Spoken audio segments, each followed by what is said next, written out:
Hello boys, welcome to Revising English, the digital platform created by the Colegio Peñafort's English department with which we can study from home the contents that we learn in class.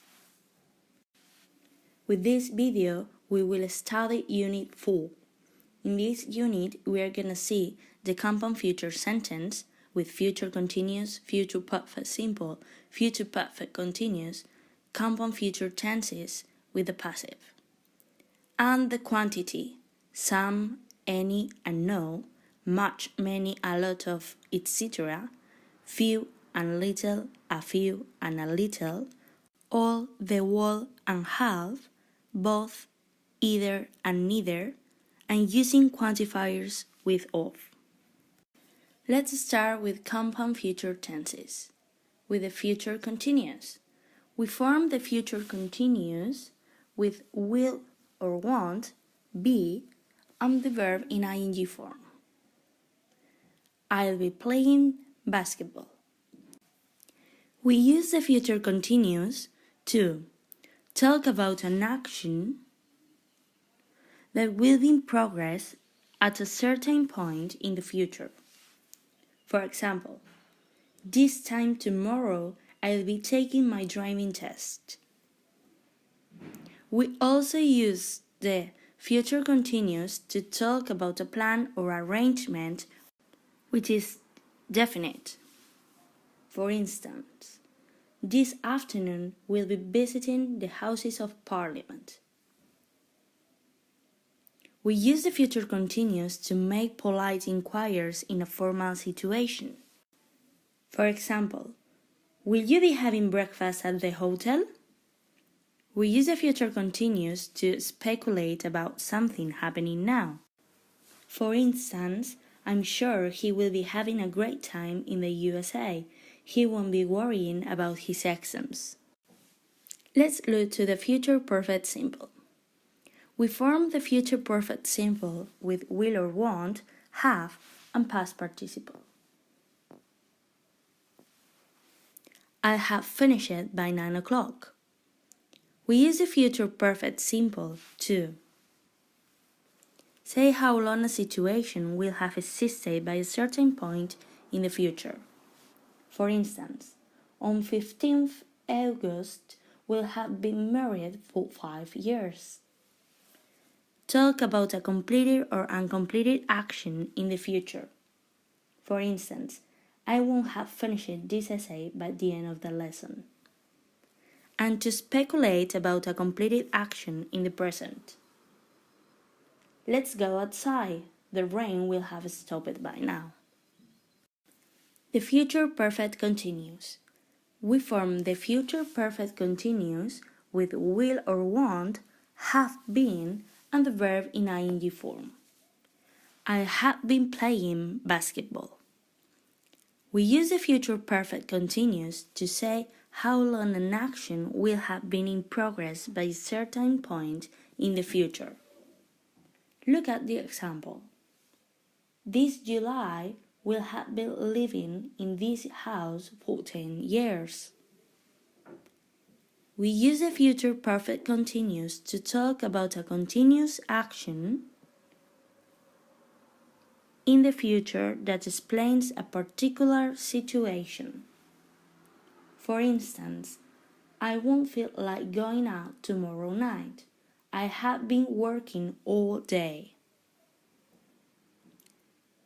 We also use the future perfect continuous to speculate about a continuous or repeated action that has a continued up to the present. For example, I doubt Harry has done his homework yet. He'll have been playing computer games all morning.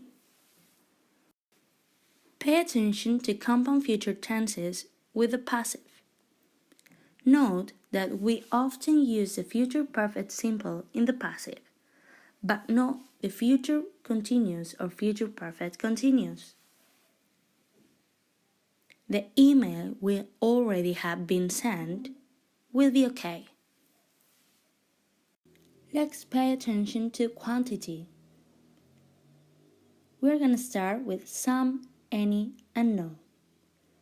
We can use some with plural and uncountable nouns in affirmative sentence to mean a number of in offers and to mean certain ones in contrast with others, because we give the word extra emphasis to convey this meaning. We can use any with plural and uncountable nouns in negative sentences and questions. In affirmative sentences, what the meaning is negative before singular, plural, or uncountable nouns in affirmative sentences to mean it doesn't matter which.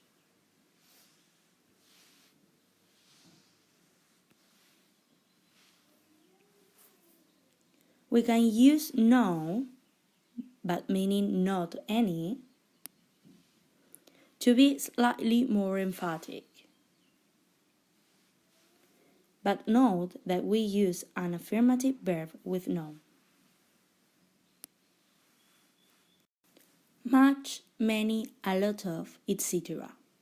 We use these quantifiers with uncountable nouns to talk about a large quantity of something. A lot of, lots of, but it is colloquial. Much, a good deal of, a great deal of, and a large amount of. We use these quantifiers with countable nouns to talk about a large number of something. A lot of, lots of, but it is colloquial. Many, and a large number of. But note that in affirmative sentences, much and many are quite formal. In spoken English, we will normally use a lot of instead. Few and little, or a few and a little. We use few and a few with plural nouns and a little with uncountable nouns. For example, a few of the trees have already lost their leaves, or we have only got a little time. We use few and little instead of a few or a little to emphasize the smallness of the number of quantity. For instance, he has little money and few friends. All, the whole, and a half or one half. We use the whole with singular countable nouns. We use all with uncountable nouns and plural nouns. And we use half with uncountable nouns and plural nouns. But note that if we say a half or one half, it must be followed by of. Look at the example. About half of the people here are from Spain. Let's pay attention to both, either, and neither. We use both, either, and neither to talk about two things. For example, both hotels are cheap. We use both with plural nouns. We use either and neither with singular countable nouns. Either means one or the other. Neither means not one or the other. For instance, you can buy milk at either shop. Neither shop is expensive. But note that we use an affirmative verb with neither. After a negative verb, we use either to mean not one of the other. Look at the example. Neither film was very good. Didn't like either film. Finally, we're gonna see the using quantifiers with of. Most quantifiers can be followed by the, his, my, etc. most of the time, a few of my friends, or a pronoun, us, them, this, etc. Several of these. However, no and every cannot be followed by of. Instead, we say none of and every one of, followed by a singular verb. But note that with all, have, and both, the word of is optional when followed by the, his, my, etc. However, when followed by a pronoun, it is not optional. Here we finish revising English from Unit 4.